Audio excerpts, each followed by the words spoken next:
گالی دے نا تو بندہ تکلیف محسوس کرے، تو تب تک تکلیف محسوس کرتا ہے جب وہ سمجھتا ہے کہ میں یہ سب کام اپنے لیے کر رہا ہوں، اپنے لیے کر رہا ہوں، میں اپنے کوئی مطلب اپنے آپ کو جو ہے میں ہائی لائٹ کرانا چاہتا ہوں، میں لیڈر بننا چاہتا ہوں، یہ ہے وہ ہے، میں آگے آنا چاہتا ہوں، تو اب مجھے تو گالیاں دے رہے، اس وقت وہ کیا سمجھتا ہے؟ وہ تکلیف اس کے اندر۔ لیکن اللہ رسول کی رضا کے لیے جو کام کرتے ہو، جتنی گالیاں کوئی اسے دے اتنا ہی وہ خوش ہوتا ہے، کیوں؟ مقصد پر اس کی نظر ہوتی ہے، مقصد پر نظر ہوتی ہے۔ آپ نے دیکھا لیڈروں کا مقصد جب تک ہوتا ہے کہ اقتدار حاصل کرنا ہے تو جوتے بھی کھا لیتے ہیں، تو کہتے ہیں پریس سے تو بچ گئے نا، کسی نے دیکھا نہیں، کوئی بات نہیں، پھر دیکھیں گے۔ مطلب مقصد سے لگن ہوتی ہے نا جو، تو وہ پھر مقصد کی لگن تکلیف کو بلا دیتی ہے۔ اب دنیا کا مقصد ہو تو وہ محدود ہے، اللہ رسول کی رضا کا مقصد ہو تو پھر ایک لامحدود ہے، اور وہ یہ بھی دیکھتا ہے کہ دنیا میں یہ ابتلا پیش آ گئی، اب اس کے نتائج آخرت میں میرے سامنے موجود ہیں۔ تو گرامی قدر حضرات، بات یہ عرض کر رہا تھا میں کہ اہل سنت و جماعت اہل حق ہیں، اہل جنت ہیں، یہ ہمارا ایمان ہے، اور جس کا یہ ایمان ہے اور اس عقیدے پر ہے اس کو یہ سمجھنا چاہیے جو اہل سنت نہیں ہے وہ جہنمی ہے۔ وہ کیا ہے بولو؟ جہنمی۔ زور سے کہہ دو کیا ہے؟ جہنمی ہے۔ تو اب میں پوچھنا چاہتا ہوں ان سے کہ آپ نے نئی تنظیم جو بنائی، کیوں بنائی؟ تنظیم کیوں بنائی؟ جی دیس صلح کلیت کا پیغام پہنچا رہے ہیں، تنظیمیں بنائی۔ اچھا، آپ شیعوں کے ساتھ کھانے کھاتے ہیں، آپ ان کو چھپ چھپ کر جا کے کہتے ہیں کہ ہم تو آپ ایک ہی ہیں، ہم تو ایک ہی۔ تو جب ایک ہو تو الو کے پٹھے یہ الگ تم جمعہ خطبہ کیوں دیتے ہو؟ بے شک کیوں دیتے ہو؟ ہم تو ایک نہیں ہیں تب دیتے ہیں، بے شک ہم ایک نہیں۔ میں یہ بات آپ کی سمجھ میں آ رہی جو میں عرض کر رہا ہوں؟ جس عالم دین کا یہ موقف ہو جائے کہ زیادہ فرق نہیں ہے ہمارے درمیان، جی اس سے میں عرض کرتا ہوں کہ کم از کم آپ ہی قوم کے ناتواں کندھوں سے اتر جاؤ۔ اب یہ جو 6 مسجدیں بنائی ہیں ایک بنا لو، تو تمہارا تو ایمان ہے نا کہ ہم ایک ہی ہیں، تو ایک ہو تو پھر کیوں قوم پر چڑھے ہوئے ہو؟ اتر جاؤ۔ بے شک بات سمجھ آ رہی؟ بھائی ہمارا تو ایمان ہے کہ ہمارا تو ہماری مسجد میں وہ آ جائیں تو گندی ہو جاتی ہے۔ مجھے خدا کی قسم پتہ چل جائے کہ بھابی مسجد میں داخل ہو گئے، جب تک دھو نہ لوں میرے اطمینان ہی نہیں ہوتا۔ ہاں میں نے مسجد میں دھلائی، خبیث و قدم آ گئے، نحوس معلوم ہے۔ اب کوئی کہے شاہ جی یہ آپ کا طرز عمل ہے، ہمارے لیے کوئی حجت ہے؟ میں نے کہا نہیں، آپ کے لیے حجت میرا عمل نہیں، لیکن سرکار کا فرمان ہے کہ نامی کو اگر وقوف عرفہ کرو تو عرفات کے میدان میں ایک چھوٹا سا حصہ ہے، حضور نے فرمایا اس میں قدم نہیں رکھنا، اس میں قدم نہیں رکھنا، اگر رکھو تو جلدی سے نکل جاؤ۔ عرض کیا یا رسول اللہ کیوں؟ فرمایا اتنی جگہ پہ ایک ایسی قوم رہتی تھی جس پر عذاب نازل ہوا، تو صدیاں گزر گئی، اب وہاں کیا ہے؟ زمین ہے صرف چٹیل۔ تو سرکار نے فرمایا نہ، جہاں ایک دفعہ عذاب نازل ہو جائے وہاں نوست اس کی رہتی، عرفات میں جاؤ رحمت ملے گی، اس وادی میں نہیں جاؤ، نکل جاؤ جہاں سے۔ بخاری شریف میں حدیث موجود ہے۔ اب آپ بتاؤ جس قوم پر عذاب نازل ہوتا ہے صدیاں گزرنے کے بعد بھی نوست وہاں رہتی ہے، جی تو جو شخص نبی کریم علیہ السلام پر درود شریف نہیں پڑھتا، حدیث شریف میں آتا ہے اللہ اس پر لعنت کرتا ہے۔ کیا کرتا ہے؟ لعنت، بولو نا، لعنت کرتا ہے۔ تو یہ شخص تو سارے بغض کرتے ہیں، نہ درود پڑھتے ہیں، نہ کوئی صفت بیان کرتے ہیں، ان پر لعنت پڑتی ہے۔ وہ لعنتی جس جگہ قدم رکھ دیتا ہے اس کی لعنت کی نوست وہاں بھی موجود ہوتی ہے۔ یعنی بخاری کی حدیث سے ثابت ہے کہ جہاں گستاخ آ جائے، جہاں اگر منحوس ہو جاتی ہے تو ہمیں اپنی مسجد منحوس کرنے کی کیا ضرورت ہے؟ آ جائیں تو دھونی چاہیے تاکہ ان کی نوست دور ہو جائے۔ بات سمجھ لیا یا؟ یہ گستاخ اور گستاخ سامنے یا تو آج بھی وہ کہیں یعنی کہ ہم گستاخ نہیں۔ اب آپ کے سامنے آئی یہ بات، یعنی گستاخوں میں اتنا دم خم ہے، آپ سچی ہو کر بات اپنی نہ سن سکتے نہ کر سکتے، گستاخوں میں اتنا دم ہے کہ بتائیے آپ کے شہر میں وہ بندہ نہیں آیا جس نے علل اعلان سپیکروں پر کہا کہ حضور مر گئے؟ نہیں آیا؟ آیا تھا نا۔ اب بتاؤ کیا رعایت کی جی انہوں نے؟ آپ کہتے ہیں نہیں، آپ کہتے ہیں، آپ کہہ رہے ہیں وہ۔ اب جو شخص یہ کہے کہ حضور مر گئے، بتاؤ یہ لفظ بولنے کی جرت کرے، آپ میں یہ بھی جرت نہیں ہے کہ آپ اس کو کہیں کہ صاحب آپ واجپائی کے بیٹے خبیث ہیں، آپ جسونت سنگھ کی اولاد ہیں، آپ کسی سکھ کی نسل ہے۔ مسلمان کا بچہ کبھی نہیں کہہ سکتا کہ رسول اللہ مر گئے، کبھی نہیں کہہ سکتا۔ کیوں؟ اس لیے کہ رسول جب خود فرماتے ہیں الانبیاء واحیاء فی قبورہم یصلون، حدیث متواترہ ہے کہ میں ہی نہیں سب نبی اپنی قبروں میں زندہ ہیں اور نمازیں بھی ادا فرمائے۔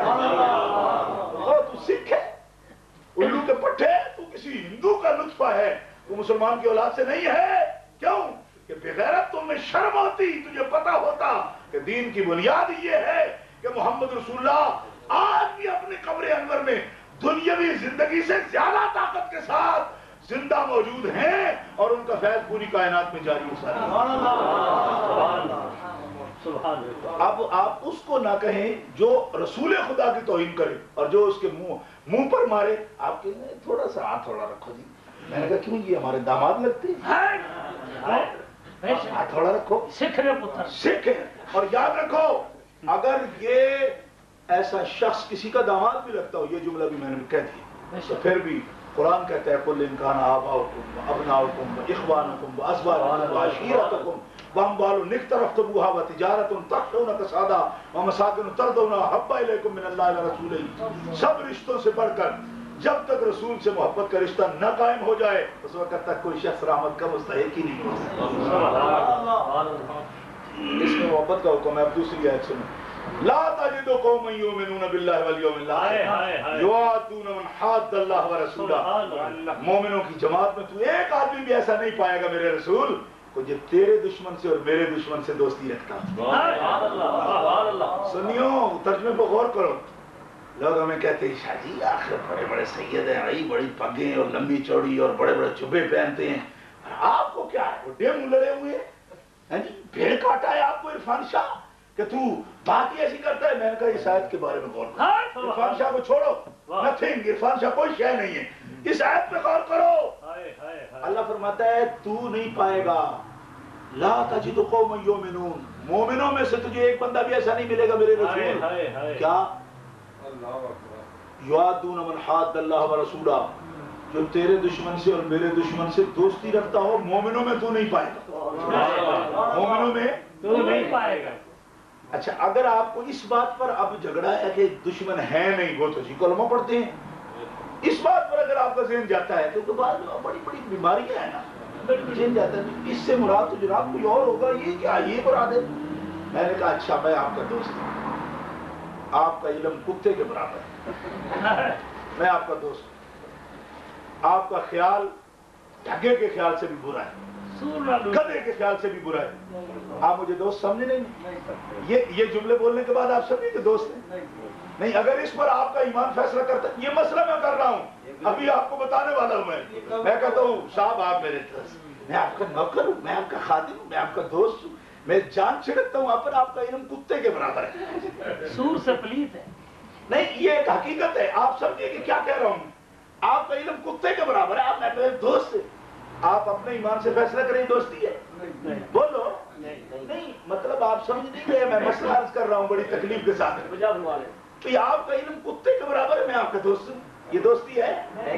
آپ کا خیال حضرت میں آپ کا دوست ہوں اور آپ کا خیال گدھے کے برابر سمجھتا ہوں. دوستی ہے؟ آپ کا خیال آ جائے تو میں زنا کے خیال سے بھی بدتر سمجھتا ہوں. دوست ہوں میں آپ. دوستی ہے؟ بولو.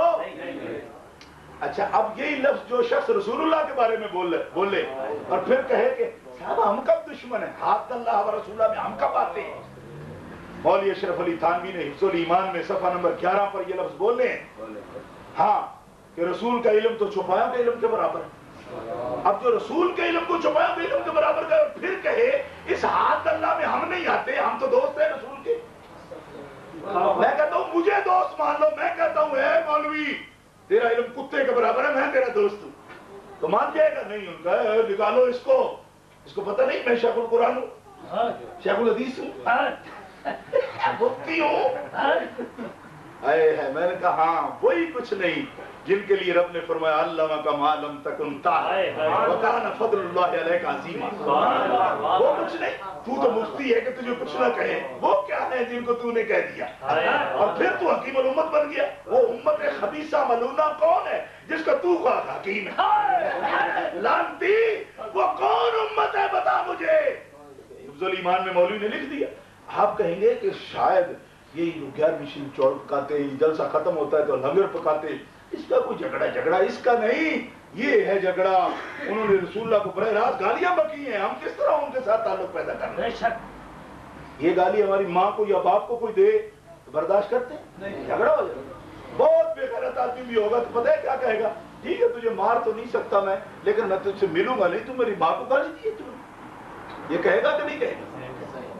تو آپ کو پتہ ہے کہ رب نے باقاعدہ قرآن میں حکم دیا ہے کہ اپنی ماں سے زیادہ میرے محبوب سے محبت کرو، اپنے باپ سے زیادہ میرے محبوب سے محبت کرو۔ میں یہ بھی آیت پڑھ چکا ہوں، اگر ماں کے لیے برداشت نہ کرے تو پھر ماں کا کلمہ پڑھ لو، کلمہ پڑھ لو کہ رسول اللہ کے بارے میں گستاخی سن کے آپ کے لہو میں جوش نہیں آتا جی، اور جب ماں کے بارے میں کوئی گالی دے، باپ کے بارے میں گالی دے تو آپ کہتے ہیں بڑا تعصب پیدا ہو جاتا ہے، ہوش نال میرا پیوئی۔ جب حضور کے بارے میں وہی بات ہے، کوئی نہیں یہ مولویوں کی باتیں ہیں جی، بات سمجھ رہے ہیں نا ماشاءاللہ۔ تو یہی بات میں عرض کرنا چاہتا ہوں کہ دیکھو ہمارے جھگڑے کی بنیاد یہ نہیں ہے کیونکہ ہماری ٹوپی گرا لی کسی نے، اس پر تو ہم جھگڑے نہیں، ہمیں گالیاں دی ہیں، تو کتاب پوری لکھ ڈالی، تو ہم نے کہا اللہ تمہیں برکت دے، تم اور ہمیں گالیاں، جتنی دیر ہمیں بکو گے اتنی دیر صحابہ کو تو نہیں بکو گے، بکو ہمیں، ہمارا کیا جاتا ہے اس سے، کتے بھونکتے رہتے ہیں، اس سے کیا جاتا ہے ہمارا؟ بخدا ہم اپنے بارے میں جو بات کہے گا ہمارے بارے میں ایک لفظ بھی نہیں بولیں، لیکن اگر صحابہ سے غداری کرے گا کلیجہ نکال کر لے آئے، ہاں، اور نہیں کھل کھیلنے نہیں دیں گے اسے، ہاں جو بھی ہوگا ہمارے بارے میں جو بکنا چاہتا ہے کوئی نہیں، کیونکہ ہمارے بارے میں کوئی آیت نازل نہیں ہوئی کہ ان کی توہین نہ کرو۔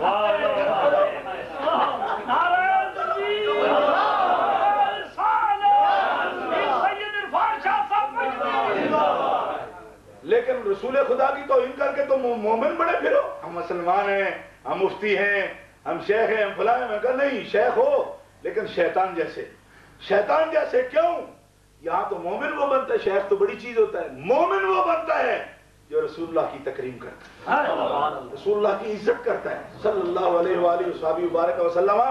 تم جس ڈگر پر چل رہے ہو وہ خبیثوں کی ڈگر ہے، بے شک میں ان سے مخاطب ہوں، میں نے کہا وہ خبیثوں کی ڈگر ہے، تم تو گستاخوں کے زمرے میں آ گئے ہو۔ کہتے ہیں صراط مستقیم نام رکھا ہے کتاب کا، مولوی اسماعیل گیلوی کہتا ہے کہ اگر کوئی شخص اپنی توجہ نماز میں توجہ حضور کی طرف لے جائے، یہ لفظ ہے صرف ہمت بسوئے شام، آپ کی طرف کوئی ہمت لگاتا ہے، ذہن دوڑاتا ہے، آپ کی طرف لے جاتا ہے، تو اس کا یہ خیال لانا گائے بیل کے خیال میں مستغرق ہونے سے اپنی بیوی کے ساتھ مجامت بلکہ غیر عورت کے ساتھ زنا کے خیال سے بھی بدتر ہے۔ یہ عبارت موجود نہ ہو اگر تو ہم ذمہ دار جھگڑا ہے۔ اب ہم یہ پڑھ چکے ہیں، یہ پڑھائی بھی ہمیں لے گئی، کیوں کہ نہ پڑھا ہوتا نہ احساس ہوتا تو آپ کی طرح یا ان لوگوں کی طرح ہمارا بھی جناب ٹھیک ہے، روز تیل منہ دلا کے آپ ایسے جناب ٹھیک ہے۔ اب یہ پڑھنے کے بعد کیا کریں، کدھر جائیں؟ یہی تحریک اہل سنت ہے۔ اور جس طرح ثاقب اقبال نے بولا ہے اور جو کچھ بیان کیا ہے، خوشی اس بات کی ہوئی ہے کہ چلو یار بڑے عقل مندوں میں کوئی تو دیوانہ نکلا، ہماری بھی سن لی۔ خوشی اس بات کی ہے کہ عقل مندوں مہذب لوگوں میں سے کوئی تو ایک دیوانہ بھی نکلا مصطفیٰ کا، ورنہ اس بات سے لوگ ڈرتے نہیں کریں گے، بڑی مخالفت ہوگی، بڑا۔ تو میں نے کہا آپ نے ٹھیکہ لے رکھا ہے مخالفت نہ کرنے کا، کرنے دو۔ جب اللہ نے اپنے رسول سے فرمایا حبیب پیارے بلغ ما انزل الیک من ربک، جو کچھ آپ کو کہا ہے کہہ دو، اور یہ مت خیال کرو کہ لوگ کیا کہیں گے، واللہ یعصمک من الناس، اللہ حفاظت کرے گا تیری۔ جی ہوئی بھی حفاظت، لیکن مخالفت بھی تو ہوئی، شدت کے ساتھ ہوئی جی۔ سرکار دو عالم صلی اللہ علیہ وسلم جسم اقدس، کائنات کا سب سے قیمتی وجود جی، جو باعث ہے تکوین کائنات، وجہ تخلیق کائنات، آپ کا وجود ہے۔ آپ کے وجود کے برابر کوئی وجود ہو سکتا ہے دنیا میں؟ بولو۔ تو جو جسم خون میں نہا سکتا ہے دین اسلام کے لیے، تو اب ہم لوگ اپنی کھال بچاتے پھریں گی، ہم لے ہو جائیں گے، ماریں گے لوگ۔ تو ان کا جن پر ہوئے ہیں پہلے غلط ہوئے، حضور پر ہوئے نہیں ہوئے، امام علی مقام کا سر قلم نہیں ہوا، تو انہوں نے کہا وہ تو امام تھے، تو میں نے کہا آپ کیا ہیں، آپ جوکر ہیں، اداکار ہیں، آپ ایکٹر ہیں جی۔ جس وقت لوگ روٹی کھاتے ہیں تو آپ کیوں الگ جگہ پہ بیٹھتے ہیں جس پہ تکیے رکھے ہوتے ہیں؟ میں نے کہا ہم خاص ہیں۔ میں نے کہا روٹی کے وقت خاص ہو، قربانی کے وقت آپ جو کرو ایکٹر ہو. ہم وہ نہیں ہیں. میں نے کہا ہم وہ نہیں ہیں. ہم وہ کیوں نہیں ہیں؟ ان کے غلام تو ہیں. تو غلام اپنے آقا کی منزل پہ چلے گا. پیسے لینے کے وقت, روٹی کھانے کے وقت, فوٹو کھچوانے کے وقت تو خاص ہے.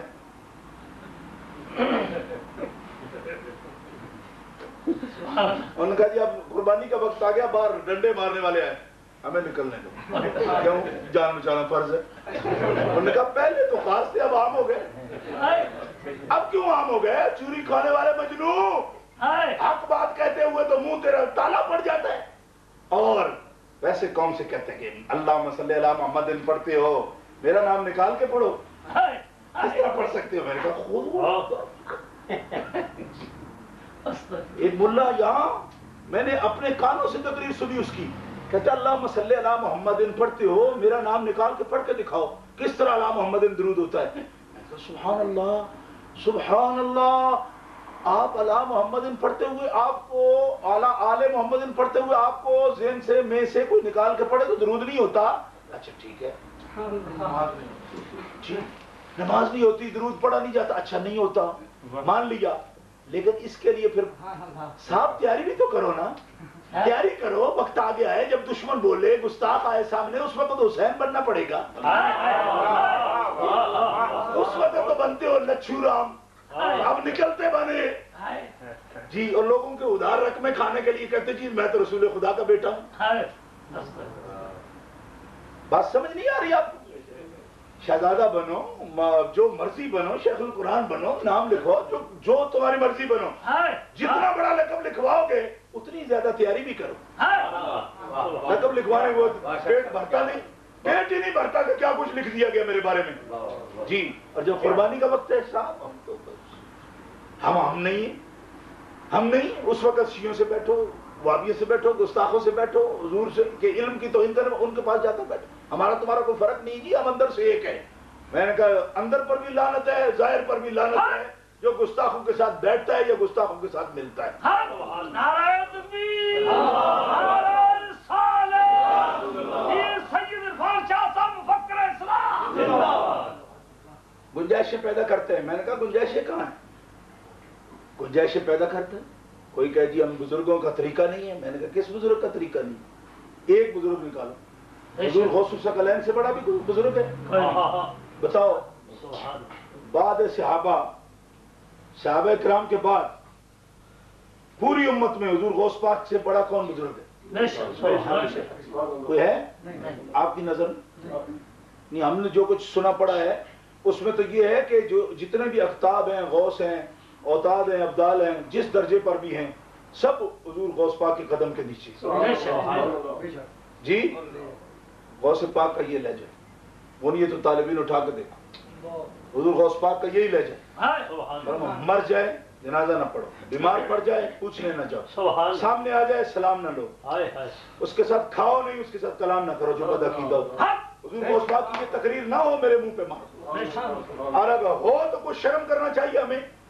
جو تقریر حضور غوث پاک کر سکتے ہیں وہ آپ کیوں نہیں کر سکتے؟ ہم فقیر ہیں, میں غوث پاک سے بھی بڑے. اب فقیروں کے یہ نئی قسم آ گئی ہے کہ پتہ ہی نہیں حلالی ہے حرامی, کس ٹولے کے ہیں کو پتہ ہی.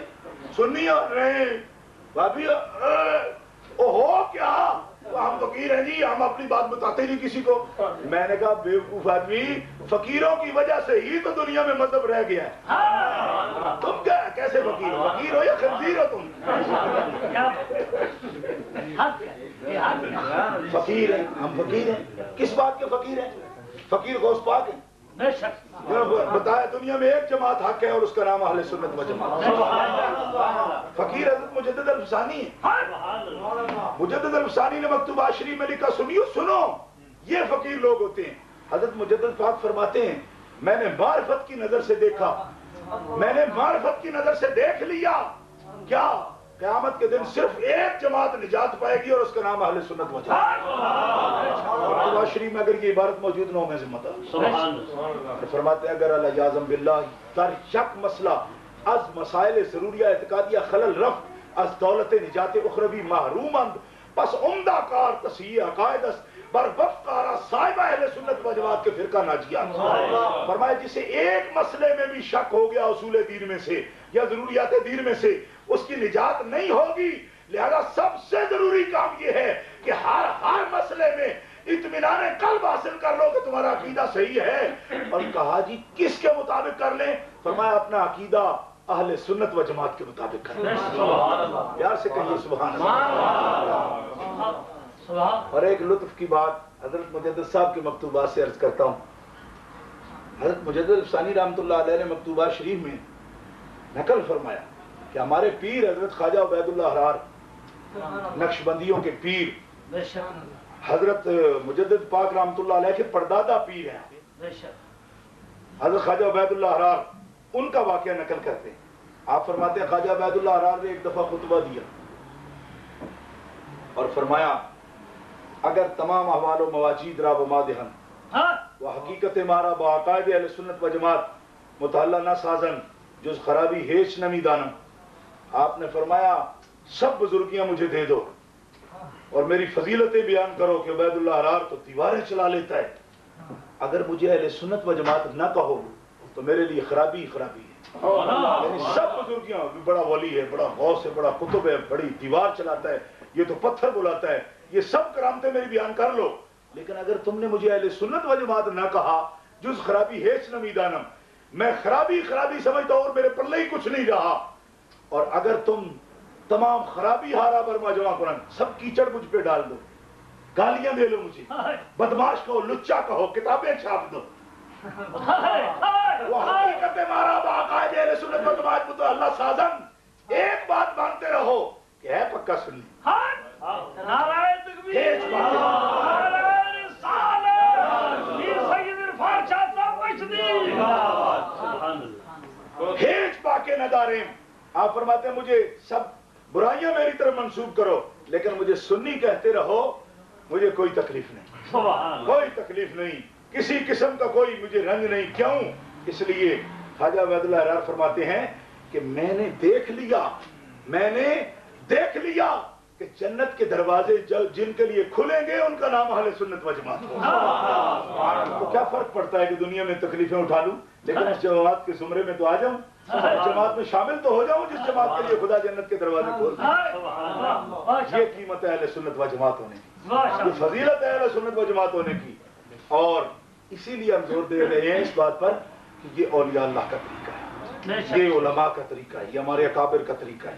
ابھی اعلیٰ حضرت امام محمد رضا خان رحمۃ اللہ تعالی علیہ کا ذکر ہو رہا تھا، وہ اس بارے میں ہمارے قافلہ سالار ہیں، ہمارے قافلہ سالار ہیں.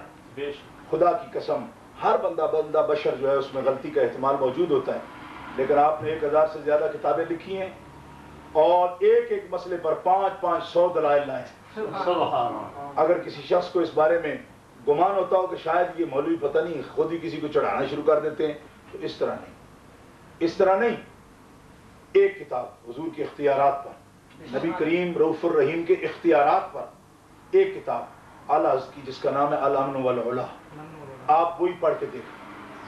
سرکار کے اختیارات پر 300 احادیث نقل فرمائی، 300 احادیث، 160 آیات نقل فرمائی اس پر.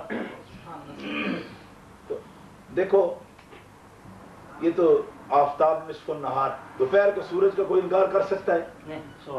امام احمد رضا بریلوی ہماری اہل سنت کی پہچان ہے، ہمارے مقتدا ہیں، ہمارے پیشوا ہیں. لوگ کہتے ہیں مولوی تھا، ہم نہیں اس سے مانتے، ہم نہیں مانتے. کہ بدماش ہے نا، شیعوں سے ملنا، وہابیوں سے ملنا، تو اب کیا ہے جو کہے کہ الگ رہو، اب اس پر کیچڑ نہ اچھالیں تو ان کی جان جاتی ہے نا. مولوی تھا، ہم اس کی بات نہیں مانتے. اچھا تو مولوی کی نہیں مانتے، بدماشوں کی مانو گے؟ جب خود مان رہے ہو کہ مولوی تھا. تو خدا کے بندے امام محمد رضا بریلوی پر احسان ہے ہمارا. اعلیٰ حضرت اگر ہمیں بتائیں کہ گستاخ رسول سے الگ رہو تو بتاؤ اعلیٰ حضرت پر ہم نے احسان کیا، ان کی بات مانی؟ نہیں، ہم نے اپنا مقدر بنایا، اپنا ایمان بچایا، ان پر کوئی احسان ہے ہمارا. بات سمجھ نہیں آئی. اب اگر گستاخوں سے ہم الگ رہتے ہیں تو اعلیٰ حضرت کو کیا ووٹ ملتے ہیں؟ وہ تو بہت ہو گئے، وصال ہو گیا نا ان کا، تو اب انہیں ووٹ ملیں گے. اب ہمارے گستاخوں سے الگ رہنے سے ان کو کیا ملے گا؟ وہ تو قبر میں ہیں. سنو، ان کو نیکی یہ ملے گی کہ ان کے بتانے پر ان لوگوں نے سیدھا راستہ اختیار کیا.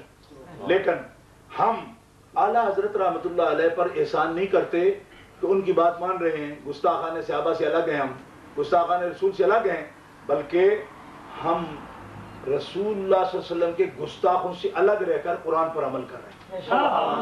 اللہ کا یہ احسان ہے کہ انہوں نے قرآن کی آیات ہمارے سامنے کھول کر بیان کی. اب ورنہ کہاں ملتی یہ آیتیں؟ جی قرآن پڑھتے جاتے پتہ بھی نہ چلتا. کیوں؟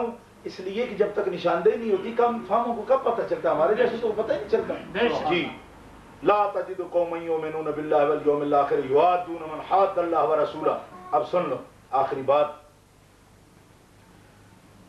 مومنوں کی قوم میں سے تو نہیں پائے گا حبیب، مومن نہیں ہوگا. کون؟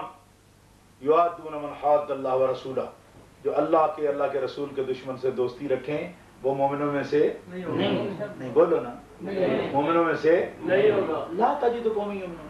اچھا، وہ جو رسول اللہ صلی اللہ علیہ وسلم سے دشمنی رکھنے والے ہیں کون ہو؟ دیکھو قرآن کا انداز، لو کانوا آباءہم، دوستی نہیں رکھتے اگرچہ ان کے باپ ہوں، باپ سے بھی دوستی نہیں رکھتے. ابناءہم، بیٹے ہوں، اخوانہم، بھائی ہوں، عشیرتہم، ان کا قبیلہ ہو، سب کو چھوڑ دیں گے میرے رسول کے لیے. میرے رسول کے لیے سب کو چھوڑ دیں گے. اچھا تو کیا لیں گے؟ کیا ملے گا ان کو؟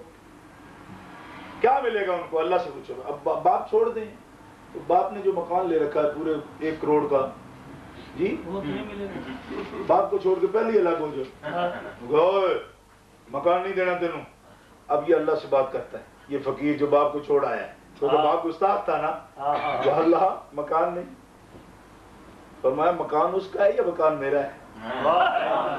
جس پارٹی کو تو چھوڑ آیا ہے ایک مکان اس کے پاس، جس کے لیے آیا ہے ایک جہان اس کے پاس. تیرا سودا تیرا خراب نہیں ہے، تو نے کوئی چھوڑا مکان نہیں ملے گا. بھائیوں کو چھوڑ دیا، اب ماریں گے لوگ، بازو نہیں ہے. ہمارے علاقوں میں تو بھائیوں کو بازو کہتے ہیں نا، باواں نے بھائی. یا اللہ باواں ٹوٹ دی ساڑیاں برات چھڈ آیا تیرے رسول واسطے، اب ہن کی کریں گے؟ بیٹے چھوڑ دی، اب وارث کون ہو گئے؟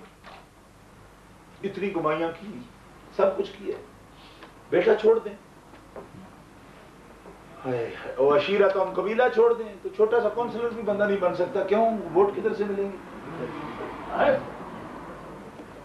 نہیں نہ بن سکتا. تو قبیلہ چھوڑ دیا، سب کچھ ختم ہو گیا. تو کہتے ہیں اب تو میرا فیوچر تباہ ہو گیا، مستقبل بھی تباہ ہو گیا اور ماضی بھی، حال بھی تباہ ہو گیا. کیوں؟ سب کچھ چھوڑ دیے. لیکن چھوڑا کس کے لیے؟ قرآن کہتا ہے اللہ اور اللہ کے رسول کے لیے. اللہ فرماتا ہے پہلی چیز تو تمہیں یہ دوں گا، اولئک کتب فی قلوبہم الایمان. ایک تو ہم نے لکھ دیا تیرے لیے تو پکا مومن ہے. ایمان